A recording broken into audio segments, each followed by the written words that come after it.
and then ended up with no tanks. And once they fell behind, they just couldn't actually deal with the front line of the ROX Tigers before they all got crowd controlled. Well, let's see if they can clean it up a little bit here in game number 3 between the Afreeca Freaks and the ROX Tigers.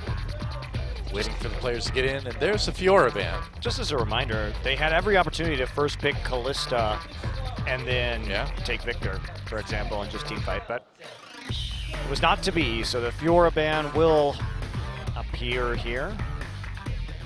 And the Poppy once again by the Tigers, which is quite interesting considering that Smeb certainly capable of playing that Poppy himself, but they have banned it on both sides every game so far. Victor will be the ban, that I think is wise, but this is 2 different bans that they gave away in round number 1, or in the match number 1, where they banned Quinn, Gangplank, and Alistair. It's the Twisted Fate ban, probably a good idea. Do you just ban maybe the Alistar here if you're in Afreeca? You could first pick it.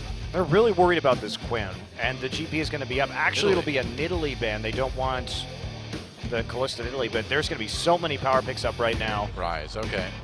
GP, Alistair, Callista, Corki, Lulu, all available. Looks like it might be the GP, thinking about it.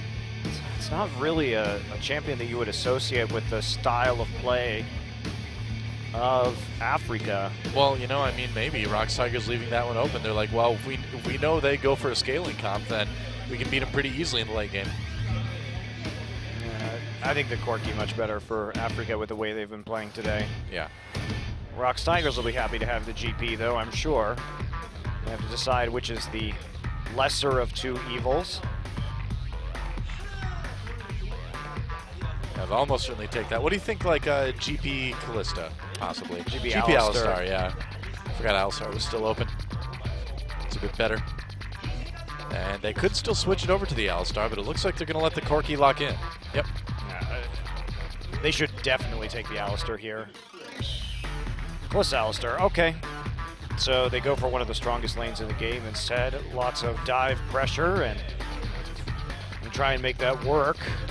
I mean, taking the Graves away would be pretty significant against Peanut, because with Kindred global ban, Nidalee banned already, Graves taken away, you know, what do you play? Elise.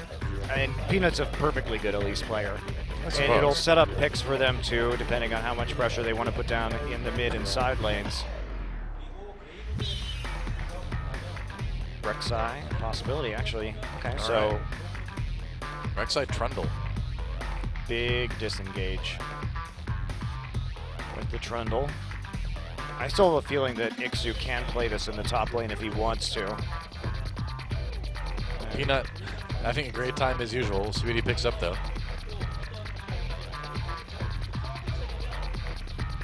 He's like, well guys, they banned my Nidalee. It's your fault. No Faye. Your fault. Well, the Lulu is still here. I have a feeling the Tigers should just take the Lulu right now, because it is a flex pick at the very least for them, and that'll allow them to maneuver that Lulu into whichever lane, solo lane, they feel like it after they see the rest of the picks. Graves Lulu, I think, would be really strong. They've got the double AD carries already. I mean, leaving Lulu open for a team that already has Rek'Sai and Trundle too is pretty dangerous. Well, the Quinn is open. That's right. All right. So will be the Quinn taken by Smeb, one of his better champions, of course providing that huge amount of mobility, and it looks like they just want to completely out-macro the Afreeca Freaks, just use the faster rotations with the Quinn ultimate, and that's how Smeb has bamboozled teams in the past. Oh, the Zed is unbanned, and we talked about Mickey's Zed for a long time. It's been banned against him pretty much every game until today. Wow, blind picking Zed. I would love to see that. We might. The balls. I doubt it, but we might. We've seen him do it before last year. He did do it last year, and he did win games doing that last year. So this is a guy who's supremely confident in his Zed, and that is why it has been banned in the vast majority of games against Afreeca. And with the Lissandra, they would set up, especially with Corki too. Think about the ganks with the Corki package and Lissandra E. They just have an insane amount of burst. And it's going to be locked in. Zed Lissandra, so Mickey's famous Zed. All right, this is a huge pick comp. Yeah. for the And the Lulu. Afreeca Freaks, and you got to take the Lulu right there, because as soon as you see that, you're like, okay, well, I don't really want to deal with this in the mid lane, and I don't want to have that kill pressure, so I'm going to take the Lulu. By the time Zed is 6, I will have my wild growth, so I'm at least able to survive a Zed all in. Yeah. And I assume they predicted the Lulu pick right there, considering it was still available. So now it's up to how hard can they shut down Smeb. That has been Afreeca's game plan in the first 2 games. Gank Smeb over and over and over again. They have a champion that can at least split push against the Quinn with the Zed. Of course, that blind is a little bit of an issue for the Zed, but not going to affect the spellcasting that Zed has. So we'll see how well Smeb can outplay the Zed. It should be pretty fun to watch if they do get into some 1v1s. Yeah, well, I'm just excited to see Mickey Zed again. It's been a long time. It's the first time this year that he's been able to grab it.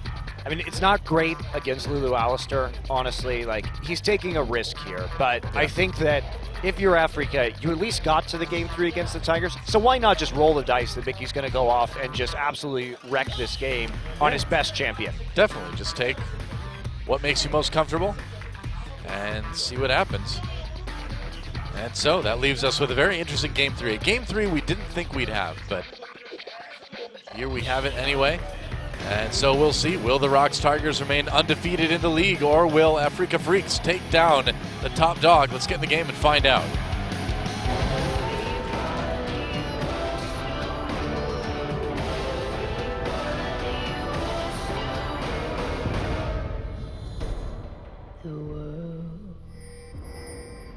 Well, we'll see who rules game number 3 at least, between the Afreeca Freaks and the ROX Tigers. Yeah, it's been an interesting series. I really like the way Afreeca's been playing today, and this is the development that we expected after last year, honestly, for them to have tightened up their team play, but yeah, we're only really seeing it for the first time in this best of 3, but both games, they've had some nice moves.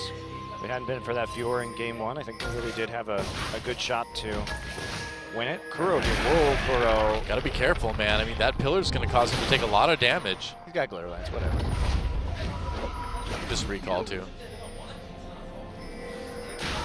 So they see Quinn on a ward in the top side, so the lane swap is going to be occurring. They want to try and avoid this very strong Kalista Alistair lane as long as possible. Oop. So that means, here we go. Sangyun and Snowflower now walking up into the top side. They will be taking the Gromp rather, and they hide as long as they can. So pings going down mean that the swap has been sniffed out, and with the ward at the Krugs, ROX Tigers are there, and they're just going to walk in and try and disrupt this red bomb. That's 2. Oh, wow, boy. Yeah. Wow, flash pulverized. Lyra and Ixu having to burn a flash just to get away. And they're going to prevent this red from being taken, it looks like. Ixu and Lyra coming back in. It's a fight. There's the exhaust onto Lyra. They're going to go for it. Lyra very, very low. He's already burned his flash. Gorilla low too. This is crazy. Another pulverize comes in. First blood goes to Prey, and now Ixu pursued. Flash for flash. And that's a double kill for Prey at 2 minutes into the game. Whoops. Well, that worked well for the ROX Tigers, didn't it? Wow. Okay, so let's talk about that. That was enabled by the warding that the Tigers did right at level 1. So they get a sneaky little ward down to the bottom side because they think the lane swap might be coming through. Then we have Smeb put the ward down onto the Gromp in the top lane. And so as soon as they see the attempt at the Gromp steal, because the ROX Tigers were already positioned in the brush by the lane next to the Krugs, they know that the Afreeca Freaks aren't there, and then they punish them for the weak side clear. And then when it comes to the 2v2, you've got Exhaust, you have the heal against a TP and a Smite.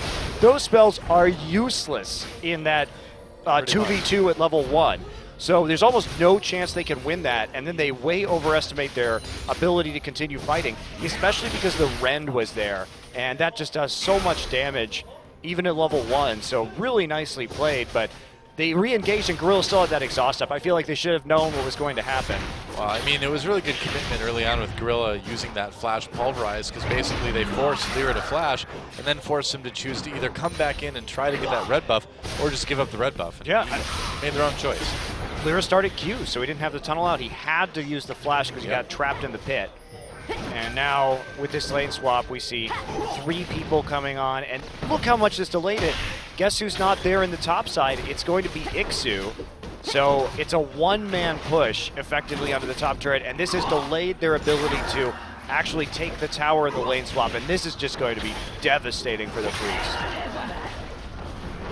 Should be able to trade, though. It's just will be a little bit slower. Well, I don't know. I don't know if they are going to be able to trade Doa. That's the thing. It's going to be really slow. And at the very least, Smeb is going to be the big winner here. Yeah, they will be able to trade. Yeah. One wave later. But Smeb, oh, he's going to get a lot out of this. Yeah, nice big wave coming in. And they're going to go drag. right for a dragon, too, yeah. Very ambitious dragon. Really taking a lot of damage. Lyra really low against the Krugs. Excellent early game plan for the Tigers. I really like that. That was such... we talk about the Tigers being several steps ahead, but they predicted that lane swap. They did it really nicely. Uh-oh. Uh-oh. Yeah, I don't know about this dragon. There they go. Man. They finally got the You last got shot. the smite, right? Okay, there we go. I got the last shot on the Spiderlings. It was being weird about leashing to the Spiderlings right there. But they had the execute damage from Elise, and they had the smite, so they get it in the end. So 2 kills, a dragon, and they trade turrets in the first 5 minutes. Yes, but look what's happening with Smeb compared to Lissandra right now. Even though they took the tower, Prey was the one who... So they left Gorilla there to help take out the dragon, and Prey immediately recalls and starts pushing. So Lissandra is going to be in big trouble. Just can't get on this wave, especially now that Lissandra is there. There's a big ward in the Tri-Brush that Prey put down. So he doesn't know whether or not Elise is going to be coming, and he's going to be zoned off this wave. Meanwhile, take a look at the bottom side. Smeb 19-4 CS already. Yep. Really ask for a better start on that Quinn. Yep, they can dive Lissandra too. That's the worst part. Lissandra's only level 2, Smeb is level 4. This is just a train wreck for the Afreeca Freaks. They're already down over 1,000 gold in 5 minutes. Here comes Peanut for the zone. Going to use that Pillar of Ice, and Rek'Sai now going to be walking up, but they're going to get zoned off this turret, and guess what? Guess who has pressure in the mid lane? It's Kuro, and he's just going to walk up here too. Yeah, pretty much. Well, they're going to catch Snowflower actually with that cocoon. Snowflower doesn't use the flash quite yet. Takes a lot of damage though. Look how many minions are going to be lost here just in this turret. They're going to get 3 people underneath the tower finally. There's a duel actually going on in the river between Kuro and Mickey. Nobody really using or losing any health yet. Just a ridiculous amount of CS denied. Smeb is quite happy though. Yep, you can just sit and farm. Whoops. Very safely. I think he misclicked right there. Yeah, well, I think Sangin is trying to stand on top of the minion to deny the CS. Look on me instead. Oh, Mickey coming in. He's got no flash right now, too. That duel must have been bigger than we thought. Wild Growth used. And yeah, that Death Mark not going to do the trick. Mickey is going to live through the Ignite, but they're still going to take some damage on that turret because of this. I think he uses flash. That's what I was wondering, yeah, because he didn't have his flash up, but I don't know, must have been some earlier engagement that we didn't see because of all the other action. Well, it must have been Kuro forcing it out really early. Yeah. Or he just mistakenly used it. That's another possibility because we never really even saw his health dropping low. Maybe I just missed it. Could have been. Either way, it wasn't up when you needed it there. And Rift Herald will go over to Peanut, as the buff often does. To the jungler, right where Riot intended. Most popular Herald buff location.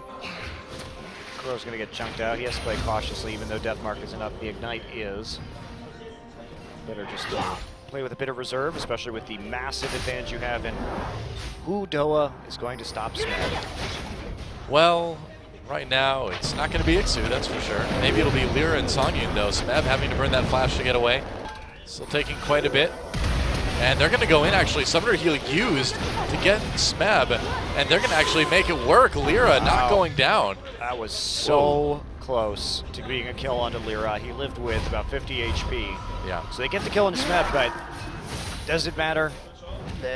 Not really. He's got his ultimate. He has a just enormous CS advantage. He has TP if he needs to get back into lane. He's not going to lose a whole lot from this. Yep. Turns his swords into a dagger. It's easier to carry that way. It's a dirk. Dirk, my bad. That's right. You take your What's two the difference long between swords. a dirk and a dagger? I don't know. You take your two long swords and turn them into a shorter, wimpier sword. Oh.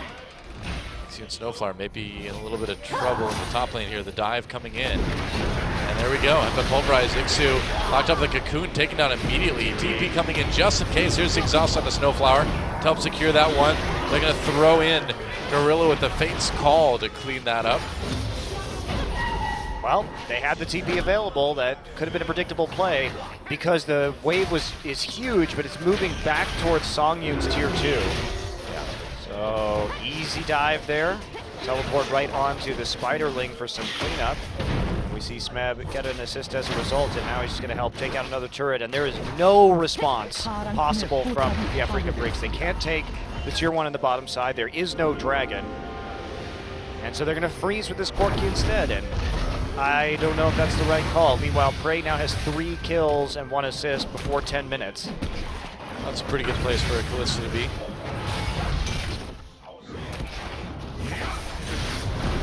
So now, nice blue steal. So at least they get something. All right, they take control of some objective on the map. They have a lot of pink wards down right now, so that they can at least play safely in their own jungle. But now we get the 1v1 between a level 6 Quinn and a level 4 Lissandra, and Smeb has double the CS that Ixu has. Peanut perfectly safe to be walking around here. He knows he has not seen it all, so it's going to be Gank City. Yeah, Ixu again. You know, he's got his flash, but does he have a real way to escape? Maybe. Peanut looking for an opportunity. He's just going to take his anger out on the Gromp instead. A little bit too late there. He used his flash for that dive. He flashed Cocoon. And he's looking. He's hunting, but he's not going to find anybody. Why? They know Peanut's there. The ward that Songyun saw placed over the wall, and they also have a pink ward that will not be cleared. Yep, they have their blue buff. And Mickey Zed hasn't really gotten a lot done yet, and if it doesn't get anything done in the near future, that might just be a dead Zed. I like it though. The Freaks went for the Hail Mary here. I think they knew that their odds of winning a third game were very slim. Yeah. So they try and blind pick the Zed. They play Lissandra and Corki all with these huge gap closers and immense bursts, and they say, all right, if we can make a pick, then we might be able to snowball this game. And unfortunately for them, that they had a disaster strike at the beginning of the game on that first jungle camp, and it was just played beautifully by the Tigers. And they find themselves in a hole that they are unlikely to escape from. Yeah, the ROX Tigers maybe not taking that first or second game too terribly seriously, but game 3, it looks like it's all business again. One really wonders about that draft in game number 1 when the TF was still up. I think they could have anticipated what was coming a little bit better. It's not rocket science to know that Mickey plays Twisted Fate. Dragon's back again. And the ROX Tigers is going to go for it immediately. This would be their second dragon in the game. And Afreeca Freaks can't really stop it. So early, too. So early into this one. Kuro playing with a Morello Nomicon first here in the mid lane, so not a lot of respect shown for this Zed. No early Seeker's arm guard or anything like that. He is just very sure that he is going to be A-okay, even with just the wild growth. Cool.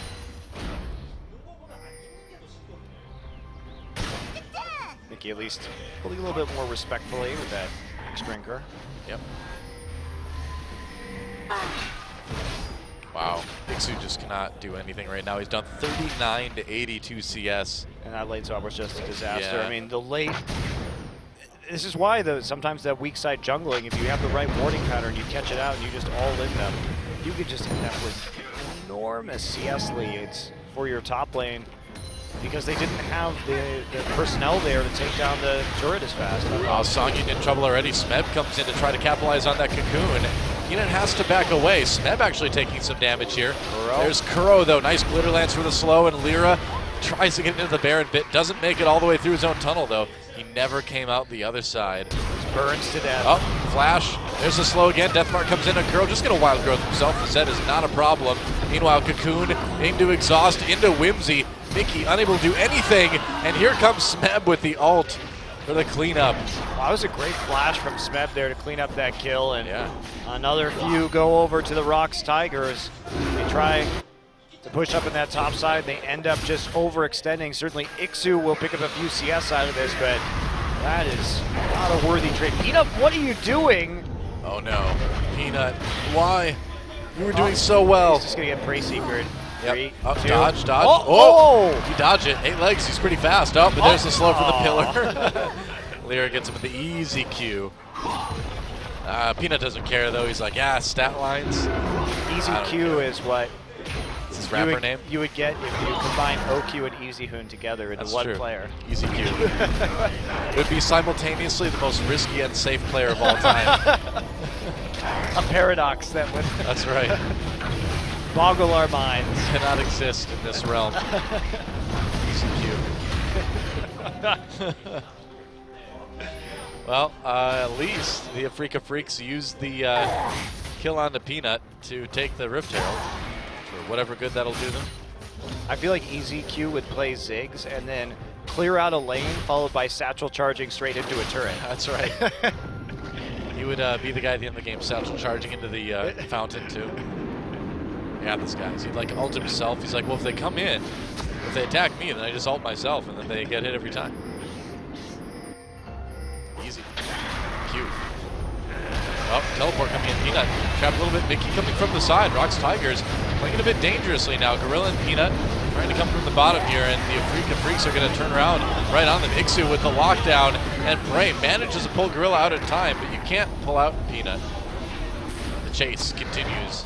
Well, Smeb actually canceled his TP to try and engage on that, but there was just no follow-up there. They tried to wrap around the backside with Gorilla to continue that engagement. They just lose 2 members, and they're going to lose their blue buff. Oh, Prey got it. He did, but will he be in trouble for that? Gorilla will be at least. There's a knock-up on the Prey from Rek'Sai. Kuro from behind. Kuro does not have his ultimate right now. Smeb gets a nice flank, but not able to get enough damage, and this is getting a little bit silly now. And Two-Headed Wolves decide to show up, take a bite out of Songyun. Yeah, it's getting a little bit lazy by the ROX Tigers again. Wow, this is exactly the way to get this pick composition with a lot of burst damage back into this game. They're a little bit lucky that Mickey actually hasn't picked up any of these kills yet to start what could be a very threatening split push, but really caught out of position there, continuing to take fights at that blue buff and then not being able to disengage fast enough. They're not respecting the Lissandra and Trundle zoning potential here and their ability to CC and catch them as they try and disengage. Yeah, I think the ROX Tigers need to tighten things up a little bit. They were doing so well, and then just got a little bit over aggressive. The fights they've been taking in the last few minutes have not been good. Snowflower's been really good with those pillars on the Trundle too. Oh, and Kuro, that slow really makes a big difference. Got plenty of disengage this time though, and I think they've decided they are just going to be satisfied with playing around their Quinn right now, as Ixu is so delayed on his Rod of Ages. I mean, he's just never really going to be a threat until maybe 30 minutes into this game, and that's going to miss Lissandra's main power spike. So we don't have to worry about him. Cocoon onto Snowflower. They get the knockup as well. Prey with a lot of damage. Nice headbutt.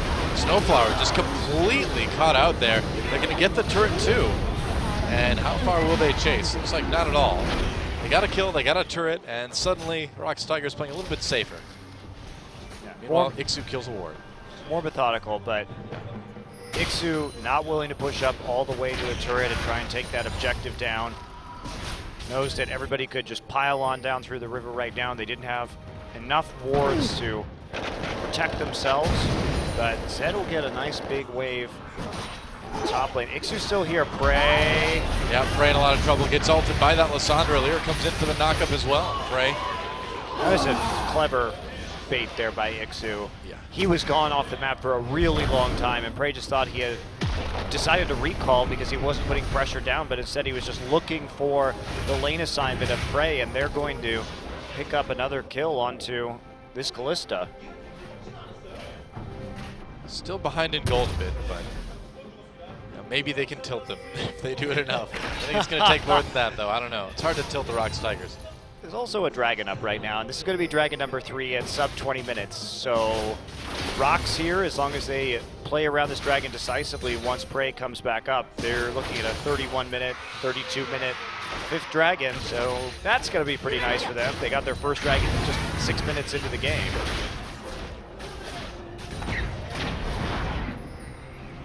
All right, it's dragon time.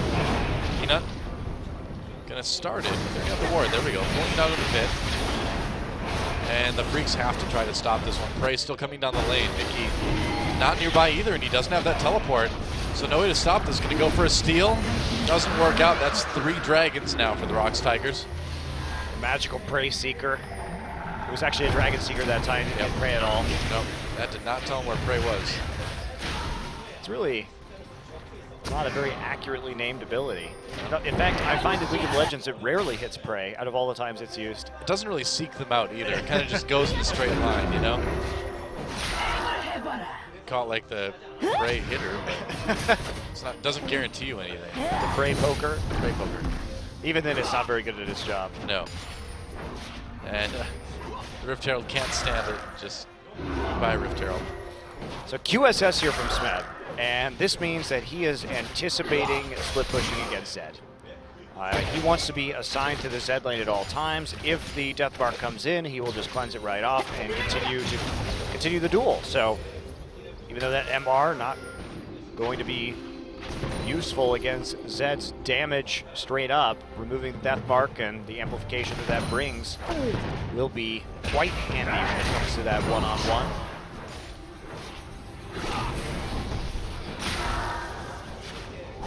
Prey just holding down the mid while Smeb goes back to the split pushing. Pretty elementary stuff. Smeb doesn't want to take this fight right now.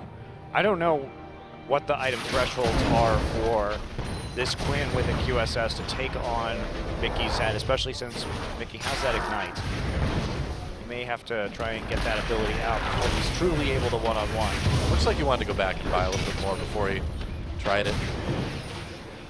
Well, the Freaks do take the blue buff at least. Now, here we go. He's going in onto Mickey. Mickey just using that Youmuu's to back off. Still big chunk taken out. But they're just trying to split push with the TP in top lane right now, and Smeb has to zoom all the way across the map to deal with this. That is the edge. Afreeca does again have the stronger 1-3-1, just like they did last game, and only one person able to respond in the top side, but Smeb is so fast. He actually used his ult to travel all the way across the map, and he still managed to get most of the farm out of the way. Yeah, Quinn's pretty quick. In case you haven't noticed. I think ROX just plays around 5 dragons right now. There's no need to push this forward. Uh-oh, TP. Oh, TP. Yeah, they're going to try to get Kuro here. Mickey comes in. There's a wild growth already. Kuro caught anyway. Nice pick by the Freaks. So they get the pick, but they have to get an objective off of this, because if they don't, they just use the TP, which brought them less map control in the long run. So that, as weird as it sounds, killing Kuro right there when there's no objective left to take may not be the worst thing for the ROX Tigers, especially if they can trade a tier 1 for a tier 2. Well, Smeb is pushing that tier 2 right now. And meanwhile, the tier 1, or rather the tier 2 in mid, is under a bit of threat too. Yeah, they pushed the way forward, so okay, you killed Lulu, but honestly now, the Tigers have a long period where they don't have to worry about a 1-3-1 split push anymore. Yeah, Smeb's got to avoid the gank there in top lane. They get some nice farm also, just mopping that up, and that's it's not the best trade there. I mean, they didn't trade anything, they just picked up a kill, but TP down, and nothing really lost when it comes to pressure from the Tigers. And if they're just going to play around the dragon, that didn't lose them a dragon or anything like that. I mean, it looks like a good play, but that commitment of the TP is actually going to bring them down, because now Kuro can walk and actually be in lane against Mickey. Afreeca Freaks have been slowly catching up in this gold deficit too. Yeah, but there's an all-in going on the bottom side right here. Yep. Well, Su gets out with his E though.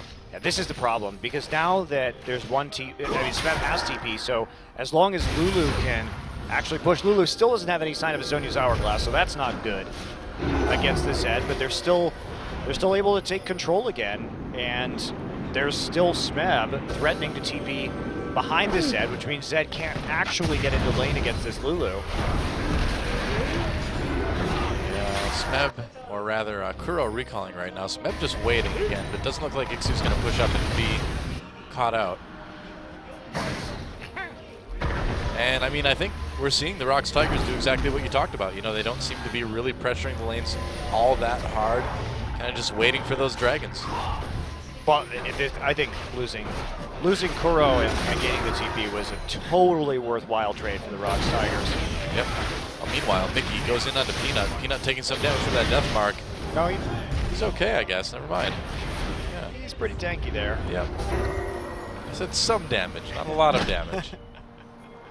He takes an amount of damage. He already has dead man's Here blade. comes Smeb. Aha! I've spotted Ixu, and now zoning away with that E. Ixu manages to use it anyway, but he's not going to escape Smeb this time. Ults himself. Hanging out. A little bit more damage, and Gorilla comes in. Oh, I thought he was going to steal it. Didn't even get the assist. Poor guy. Made the effort to walk all the way down and got nothing for it. I feel for you, Gorilla. It's all right. I know how it is. That was the touchdown dance at the end of the kill right there. It's true. It's good. Spikes the ball so hard that the ground fractures underneath him. That's excessive celebration.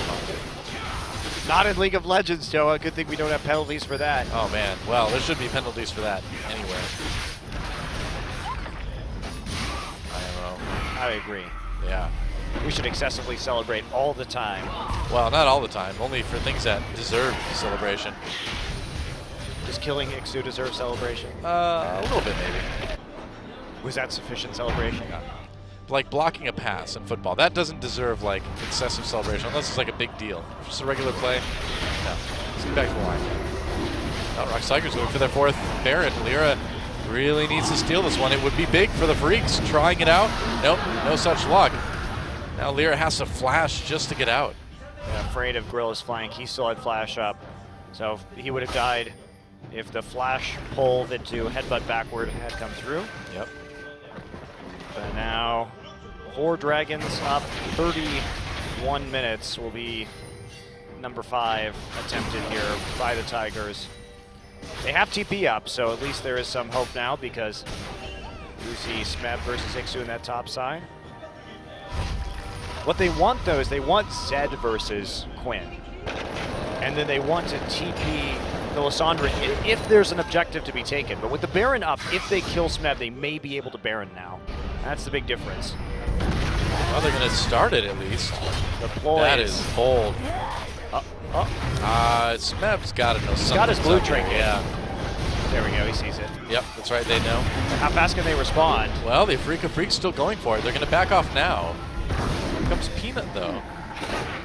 On his own, not too worried. Gets slowed. Doesn't hit the cocoon, though, so looks like the Freaks will be able to get away. Afreeca really getting desperate. Yeah, I'd say so. But what are you going to do? I would not be confident that they were going to win this one either. They have to fight with a pick composition around the next dragon. And with the lead the Tigers have, probably not going to make that work. Very few good targets. Now, Prey and Smeb both have QSS against Lissandra and Zed. Yeah. So any CC or death marks are going to be cleared very quickly. Uh-oh, Lyra just completely caught in the 1v4. That was easy. Nice cocoon by Peanut to make sure he didn't get away. And that's going to be a tier 2 turret. Almost certainly. He's going to try and trade this for something at least. It's going to take him a while to get there, though. And Yeah, now it's it's Baron Baron time, yep. Well, good luck, Afreeca, trying to fight this Baron. You're going to have to try, though. Ixu's got his teleport, so at least he can join his team, even though it will be a 4v5. And here we go. Snowflower. Oh, all right, Baron does go over to the ROX Tigers pretty easily. Snowflower gets locked up by the cocoon hit against Songyun on his own. Has to flash from the wall to escape. Mickey tries to come in, but just gets blown up immediately without doing a whole lot of damage. And Ixu and Snowflower having to split up. There's an easy kill by Smeb. Got the double already. Here it's bird time. Oh, that's right. Do you fear the birds? Oh, Zonia's. And then, all right, triple kill. Unofficially for Smeb, and that would be near the ace. Lyra coming up in time to prevent it from being so, but ROX Tigers now with that Baron buff are looking pretty unstoppable. And you can just power right through. At least one inhibitor here. Death timer still at 25 seconds. We'll see how far the ROX Tigers are willing to go. But Smeb, you know, Mickey tried to ult Smeb. Smeb just immediately cleared it, turned around and killed him in the 1v1. Yep, and there's one inhibitor down, and they can just back off and play it safe until the next dragon, or really whatever they want to do. Yeah, why not? You got 2 minutes until the next dragon. You have that inhibitor down. Go for the guaranteed win with dragon number 5. Banner of Command now down for Peanut. Great pickup. How are they going to clear a banner minion with Baron buff? There's no way. There's no way they can clear that cannon minion unless Vicky starts just walking up and trying to throw shurikens at it. And if he does that, he is dead. That's exactly what the ROX Tigers want.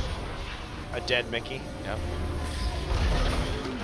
And you'd have to think that 5th dragon is going to be coming soon. Our timers aren't working for some reason today, but yeah, it's coming up. It'll be soon. In about a minute. Yeah. Pretty much exactly a minute. Yeah, I don't know why our overlay timers are not working, guys. At least our internal timers are working just fine. Yeah, so I just keep track of it in my head. Oh, I just estimate. Like you had to do, you know, when the game was harder, when jungling was a man's job, and you had to time things yourself. That's right. Ah, those were the days, weren't they? Real men play jungle, timing things. Right. It's a skill, communicating it to your opponents, not just pressing tab. Yeah, they type in chat sometimes, and it wasn't just to say repot 9x. Oh, that was actually a really good pillar. Nice job. Oh, it pushed the cannon minion forward, yeah. Into smite range. Yep. Cute. It was adorable. I remember the days back when adorable and cute were man's words. That's right. The good old days. You can't really go on a tirade about, Mickey trying to do something, trying to get away, not going to make it. I was going to say, you can't really go on a tirade about something being back in the man's world and then be like, that was cute. Yes, I can. I don't know. Well, I do know that the ROX Tigers should be able to clear out the game right here. Afreeca Freaks pushed all the way back to their fountain. Peanut having a great time.